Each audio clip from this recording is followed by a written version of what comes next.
My name is Maris Calder. I am 67 years old. Most Sundays, I drive the same quiet route from my duplex in West Ashley to my son's house in Mount Pleasant. The road is familiar enough that I barely notice the turns anymore. Routine has a way of softening the edges of loneliness, or at least giving it a shape I can carry. When I pull into their driveway, the house looks still, almost staged. Megan opens the door before I knock. Her smile is tight, the kind that lands somewhere between courtesy and impatience. "You made it," she says, stepping aside. Her voice is pleasant, but cold at the center. I step into the dining room. The table is already set, and my eyes go straight to the chair at the end. That used to be my husband's seat. Every week I tell myself I will stop looking for it, and every week, my eyes find it anyway. "Lasagna again," Megan asks, raising a brow. "It is Daniel's favorite," I say. She laughs under her breath. The sound small but sharp. Then, while straightening a fork, she murmurs, "Where's your husband these days?" "Oh, right. You don't have one." The words hit the air quietly, as if she were commenting on the weather. I stand there, hands still on the warm dish, letting the sting settle in my chest. Megan does not look up. She never does when she wounds me. I open my mouth to answer, but the front door clicks, boots on wood, a breath I know better than my own. "Mom!" Daniel's voice fills the hallway, rough from travel, familiar in a way that steadies me. Megan's spine straightens.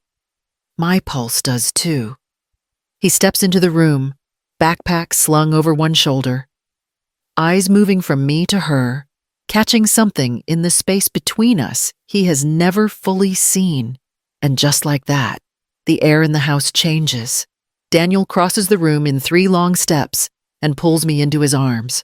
His jacket smells like cold air and engine oil, the scent I always associate with him coming home. I hold on a moment longer than I should. When he steps back, Megan's posture has already changed, chin lifted, shoulders tense, smile pinned into place. "You didn't tell me you were coming today," she says lightly.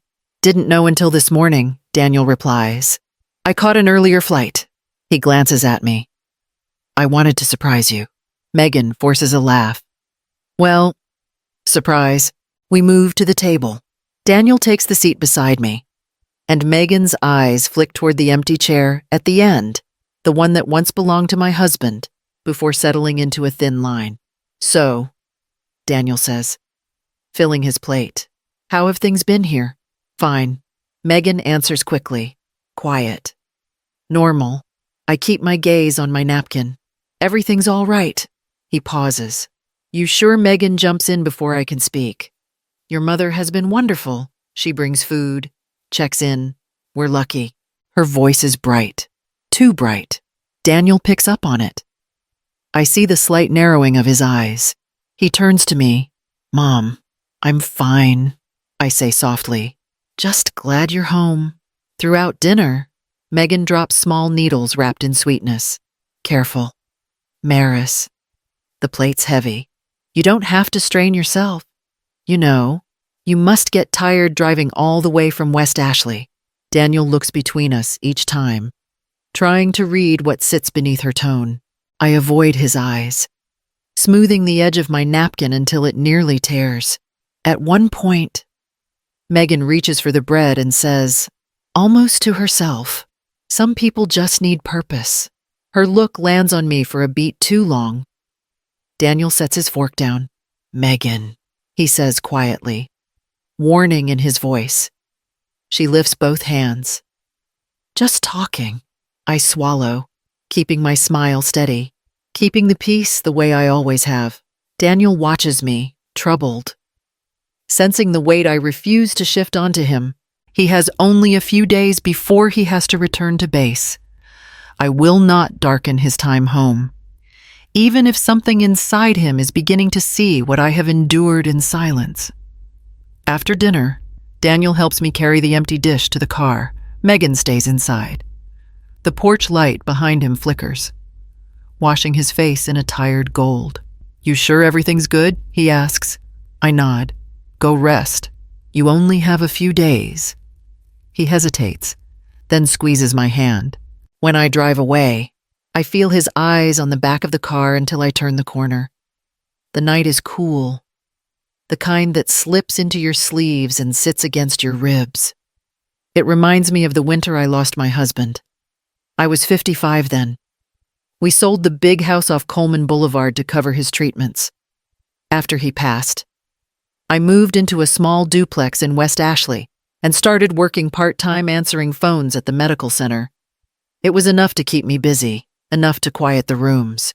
Daniel was stationed in Texas when his father died.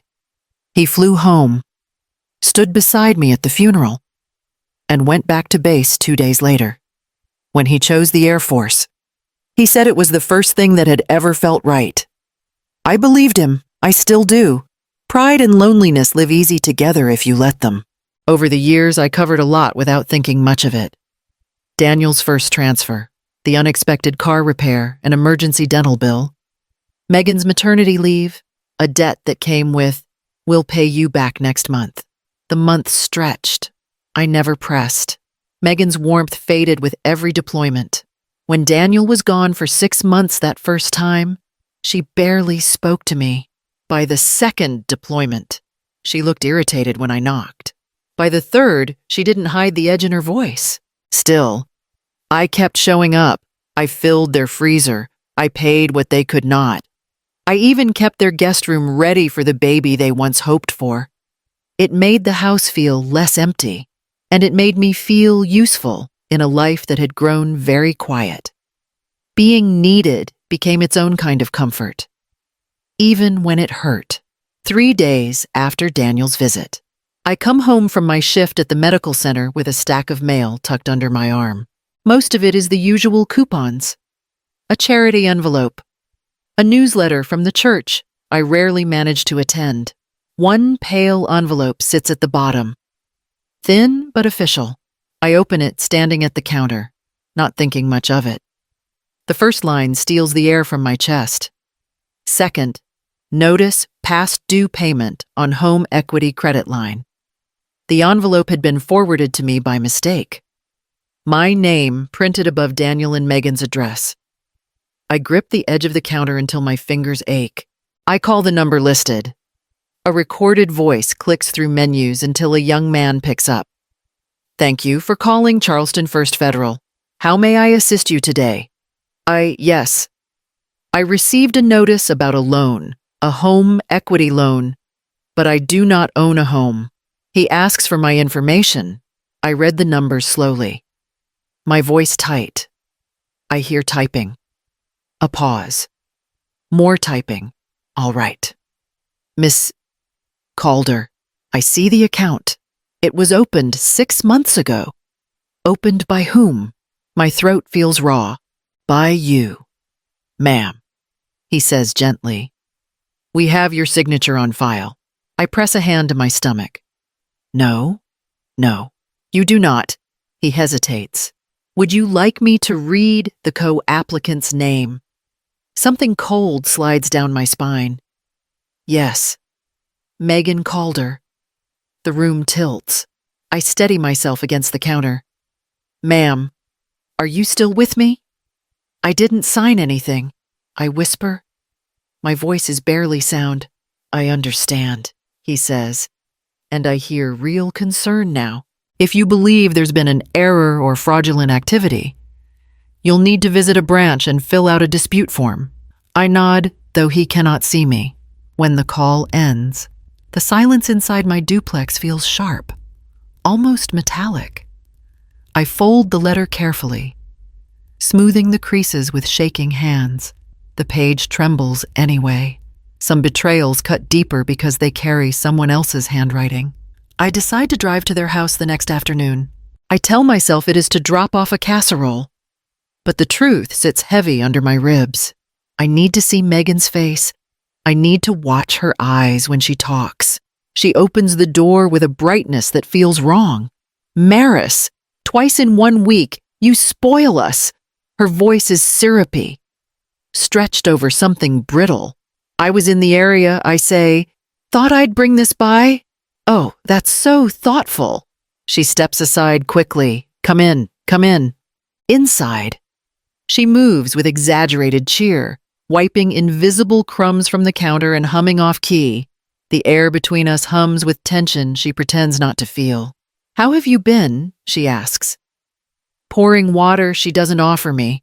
Fine. She nods, too fast. Good, good. Daniel mentioned you seemed tired. Everything okay, I'm managing, I say. Her smile twitches, just slightly. Before she turns away, that twitch tells me more than her words ever could. I set the dish on the counter and that's when I see the stack of papers beside the toaster. Contracts. Statements. Pages printed from an online portal.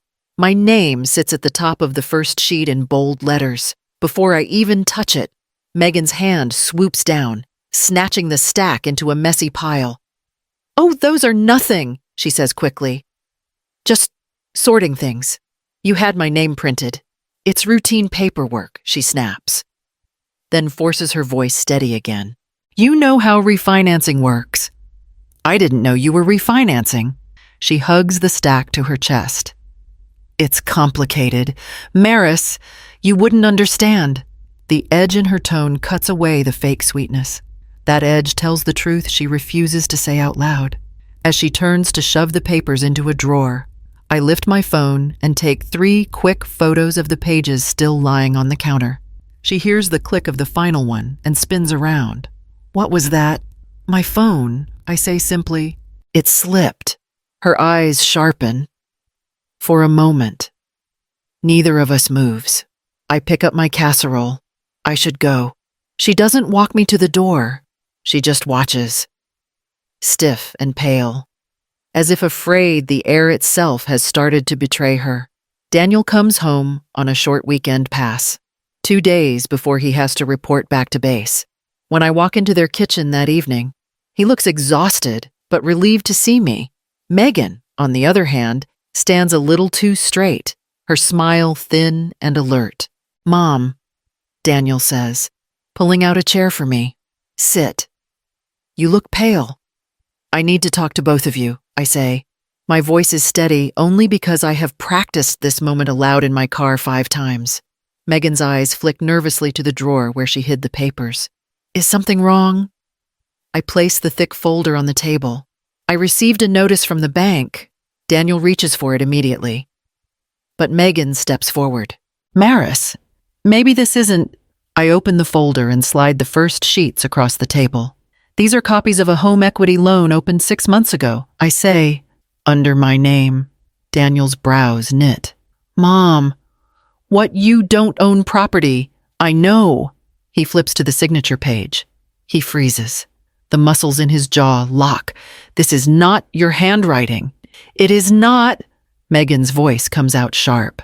Banks make mistakes all the time. I take another document from the folder, an email thread with the bank.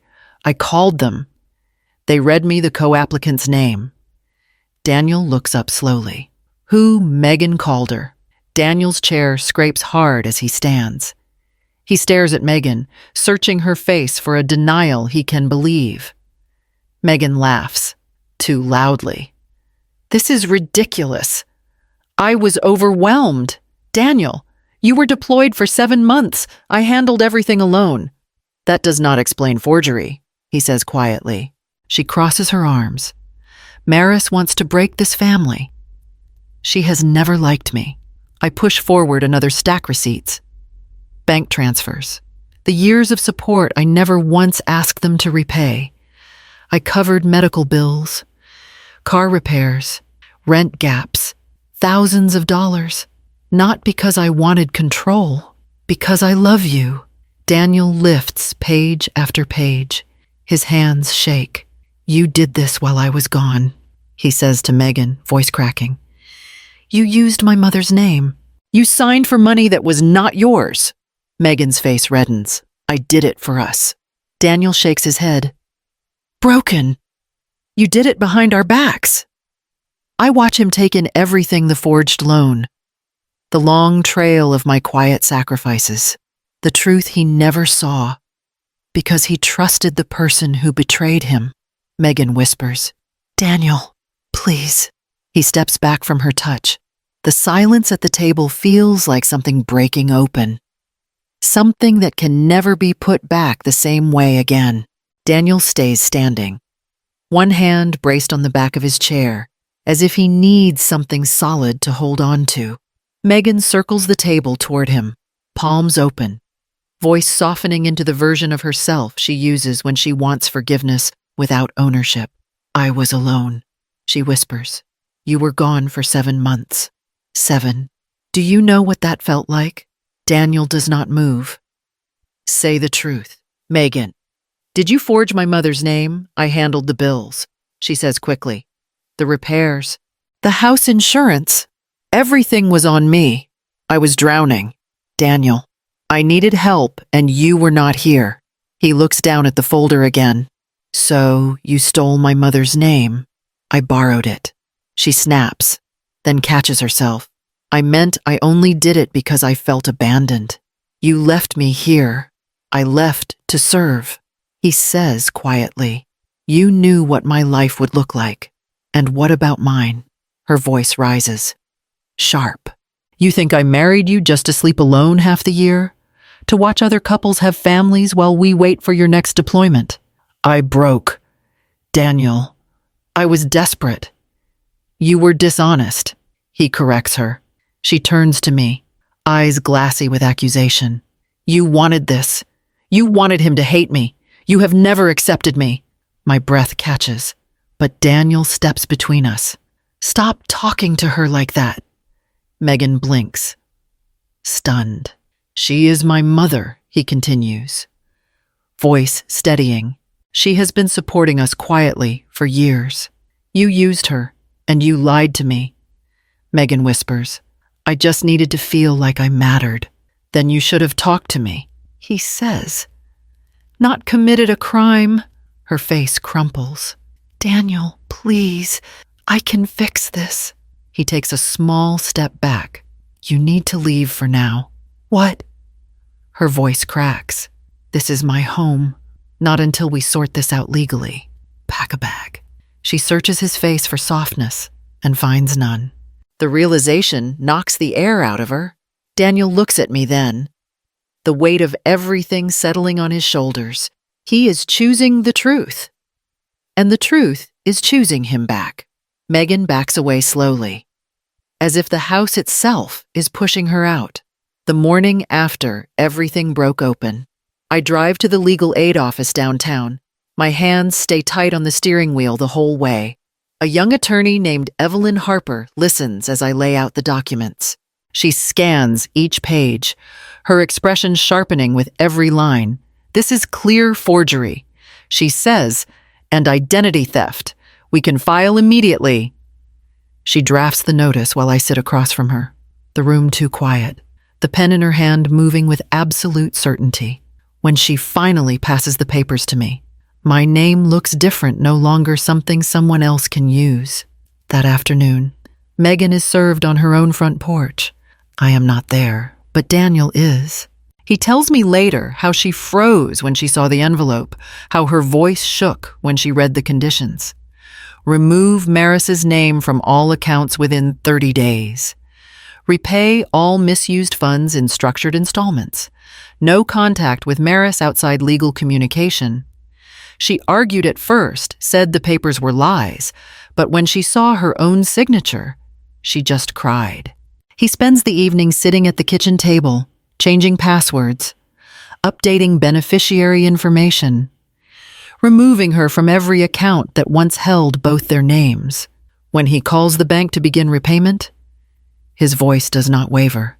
"You are not responsible for any of this, Mom," he says. I nod, but my chest feels strange lighter and heavier at the same time. When I return home, I place the legal packet on my dining table. The house feels different. The air sits still, waiting. Freedom has its own weight, and tonight, it settles over me like something I am just learning how to hold. Megan moves out 2 days after the papers are served. I arrive to return one of Daniel's uniforms he left in my car, and I see her dragging 2 suitcases down the porch steps. Her jaw is tight. Eyes rimmed red. "You got what you wanted," she mutters when she sees me. "Congratulations. I wanted honesty," I say quietly. She huffs, turning away as a neighbor watering his lawn pretends not to stare. Another one across the street whispers something to his wife. Megan feels it. Her shoulders tense as she shoves the suitcases into her trunk. Within weeks, Daniel tells me her credit score is collapsing. The loan dispute flagged every late payment she tried to hide.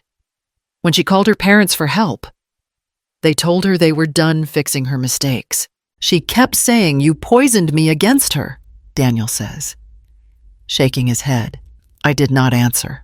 Losing access to Daniel's accounts hits her hardest. She sends him long messages, apologies, accusations.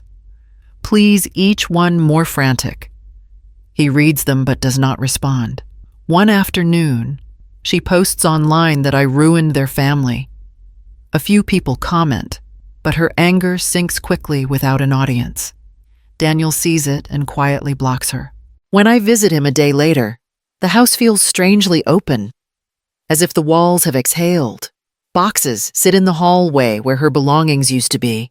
Daniel picks up one and sets it outside the door. She is gone, he says, for now.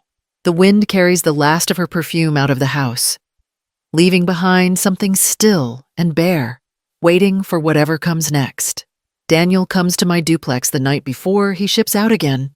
He stands in the doorway a long moment before speaking. "Mom," he says, voice low. "I should have seen what was happening. I should have protected you." I shake my head.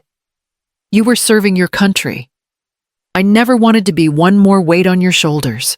He sits beside me on the old sofa, elbows on his knees. No more secrets. No more assuming we are fine. "You talk to me. I talk to you. Deal, I whisper. For the first time in years, we speak honestly about loneliness, about his father, about the way silence can bury a family deeper than any lie. When he rises to leave, he hugs me with both arms, not rushed, not distracted. "I will come home better," he says into my hair. "I know you will." When the door finally closes behind him, I step out onto the porch. The sky above the Ashley River is dark, quiet, waiting. I reach for the small switch beside the door and turn on the porch light.